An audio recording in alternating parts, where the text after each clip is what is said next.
कंटाबांजी प्रबल खरारे जनजीवन अस्तव्यस्त गत 2 दिन धरी सहर में पारद 42 डिग्री उपर रही। टिटलागढ़ सहर में तापमात्रा 43 डिग्री पार कलानी। प्रबल खरा और झांझी पवन बहिबा जोगु लोकों जीवन यात्रा एक प्रकार विपर्यस्त हो पड़ी।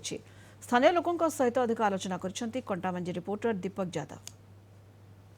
कंटाबांजी सहर तथा आखपाख अंचल रे प्रबल तातीर प्रकोप गत किछि दिन हेलानी सहर तापमात्रा 43 डिग्री उपर अछि।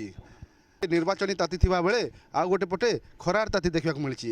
आम सहित किसी स्थानीय बासिंदा अच्छा सीधा सड़क प्रतिक्रिया ना खरार केमती रही माहौल सार कौन कहे कि खरा लगुच बर्तमान 43 डिग्री गत 2 दिन है आज कौन कहे खरा एत पर्वर है जे रही नहीं हबार घरे रही नहीं कि बाहर नहीं रही महान मुस्किल खरा है सही नहीं हबार झाल नाल निथरी जाऊँगी आ प्राय 9 बाजले घर बाहर लगे डर लगुच आमके खरा जीवार लगे तेणुक आम खरा के बचमु तार संगे निर्वाचन कथा जेन आसी निर्वाचन कथार विभिन्न नेता मैंने खरा तराए बुलूचन आर लोक घर घर के कबाट पिटी कर पहुँचुचन यहाँ भी भारी मुस्किल कथा पड़ी।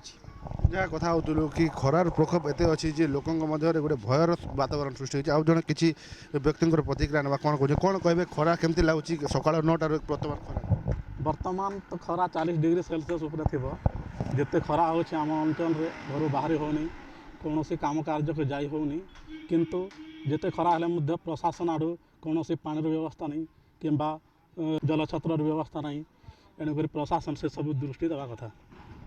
जहाँ कथा होलु कि प्रबल खरार ताती रही गत 2 दिन है तापमात्रा 43 डिग्री अच्छी उपरे रोचे आसन कथा कौन रही प्रतिक्रिया कौन कहे सर खरा कि भाव लगुच के खरा हो विषय कहे खरार परिमाणटा तो बहुत अधिक अच्छी तार सह मझे मझे वर्षा हो खरार तातीटा अधिक बढ़िबार लगी 43 डिग्री खरा तो काली थिला आ दीपहर तार 45 को पहुँची जीवार आशंका थिला आज 46-47 को पहुँचब बोली आम आशा करूँ। जहाँ आम कथा होलु कि गत 2-3 दिन है जो भाव तापमात्रा बढ़िबार लगी यहाँ चिंतार अच्छा अंचलवासी विभाग रेड वार्निंग जारी करथिबा जोगु एबे चिंतार अच्छा। कंटाबांजी दीपक यादव, कलिंग टीवी।